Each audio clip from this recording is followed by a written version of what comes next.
जिस प्रेमी को पाने के लिए सोनम ने पति को रास्ते से हटवाया, अब वही प्रेमी सोनम को ही फंसाने में लगा है। जी हाँ, सोनम का प्रेमी राज कुशवाहा और सोनम अब एक दूसरे पर ब्लेम गेम खेलना शुरू कर चुके हैं। पहले ही दिन की पूछताछ में सोनम और राज ने एक दूसरे पर राजा रघुवंशी की मर्डर की प्लानिंग करने का ठीकरा फोड़ दिया। जी हाँ, सोनम का कहना है कि राजा रघुवंशी से छुटकारा पाने के लिए मर्डर की बात राज कुशवाहा ने ही सबसे पहले कही थी। तो वहीं राज कुशवाहा ने कहा कि सोनम किसी भी कीमत पर राजा रघुवंशी से छुटकारा पाना चाहती थी। उसी ने कहा रास्ते से हटाओ। वहीं हमलावरों का कहना है कि सिर्फ राज ने कहा तो वारदात को अंजाम दिया। सोनम और राज के प्रेम प्रसंग की बात नहीं पता थी। इंदौर से हनीमून पर आए राजा रघुवंशी हत्याकांड में गिरफ्त में लिए गए आरोपियों से 8 दिन की पुलिस कस्टडी रिमांड में शिलांग पुलिस ने अलग अलग पूछताछ की।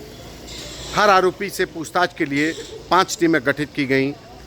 सोनम रघुवंशी से पूछताछ के लिए जो सबसे बड़ी सवाल पूछा गया कि आखिर इस हत्याकांड की साजिश मास्टरमाइंड कौन है। लेकिन अभी तक सोनम और राज कुशवाहा एक दूसरे को ही मास्टरमाइंड बता रहे हैं। सोनम का कहना है कि मैंने राज कुशवाहा से सिर्फ राजा से छुटकारा पाने की बात कही थी और राज कुशवाहा ने उससे छुटकारा दिलाने के लिए हत्या का प्लान रचा और आगे की प्लानिंग की। लेकिन वहीं दूसरी तरफ राज कुशवाहा ने पूछताछ में बताया कि असली मास्टरमाइंड सोनम रघुवंशी ही है। सोनम रघुवंशी की जब से राजा से सगाई हुई थी उसके बाद से ही वो उससे शादी नहीं करने के लिए कोई भी कदम उठाने के लिए तैयार होने की कहानी बता रही थी। कह रही थी किसी भी कीमत पर राजा रघुवंशी से शादी नहीं करना चाहती। लेकिन इसके बावजूद घर वालों के दबाव में उसने शादी करवा दी गई और यही वजह थी कि राजा कुशवाहा ने कहा कि सोनम रघुवंशी शादी के बाद से ही राजा को रास्ते से हटाने का प्लान रचने लगी और इसकी असली मास्टरमाइंड सोनम रघुवंशी ही है। लेकिन पहले दिन की पूछताछ में राजा और सोनम रघुवंशी यह मानने को तैयार नहीं हैं कि राजा रघुवंशी हत्याकांड की असली मास्टरमाइंड कौन है।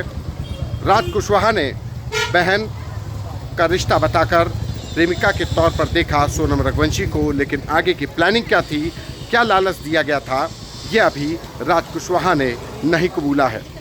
वहीं दूसरी तरफ शिलांग पुलिस की साइबर टीमें भी कोशिश में लगी हैं कि सोनम रघुवंशी के द्वारा जो एक मोबाइल उसका बरामद हुआ है उससे डिलीट किए गए डेटा को भी रिकवर किया जाए। सोनम रघुवंशी बेहद शातिर ढंग से हर चैट के बाद अपने मोबाइल से डेटा को डिलीट कर रही थी। लिहाजा शिलांग पुलिस के लिए मोबाइल सर्विलांस के साथ साथ अब साइबर एक्सपर्ट्स की भी मदद ली जा रही है उसके डेटा को रिकवर करने के लिए। वहीं दूसरी तरफ अभी तीनों गायब हुए मोबाइल का भी पता नहीं बताया गया है। हत्यारे जिनको की अलग टीमों ने पूछताछ की वो कह रहे हैं कि सिर्फ राज कुशवाहा ने उनको पैसे का लालच दिया।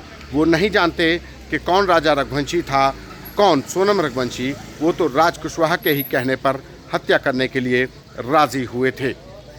अब इस पूरे मामले में अभी भी सोनम रघुवंशी, राज कुशवाहा समेत सभी 5 आरोपियों से पूछताछ के 7 दिन बाकी हैं। लिहाजा अब सिलसिलेवार हर आरोपी से पूछताछ होगी और उसके बाद सोनम रघुवंशी और राजा कुशवाहा को आमने सामने भी बैठाया जाएगा। बता दें कि सोनम अपने पति राजा रघुवंशी के साथ मेघालय हनीमून का कहकर निकली थी, लेकिन वहां उसके पति का शव मिला, लेकिन सोनम गायब थी। घटना के कुछ ही दिन के बाद सोनम ने सरेंडर कर दिया और 9 जून को पुलिस को कॉल कर ये सूचना दी कि वो बनारस गाजीपुर रोड पर स्थित एक ढाबे पर है, जिसके बाद पुलिस वहां पर पहुंची। फिलहाल मेघालय पुलिस हमलावर समेत सोनम और राज कुशवाहा को अपनी गिरफ्त में ले चुकी है और पूछताछ कर रही है और आरोपियों की बताई कहानी से पुलिस सारी कड़ियों को जोड़ने की कोशिश कर रही है। लखनऊ से संतोष शर्मा की रिपोर्ट।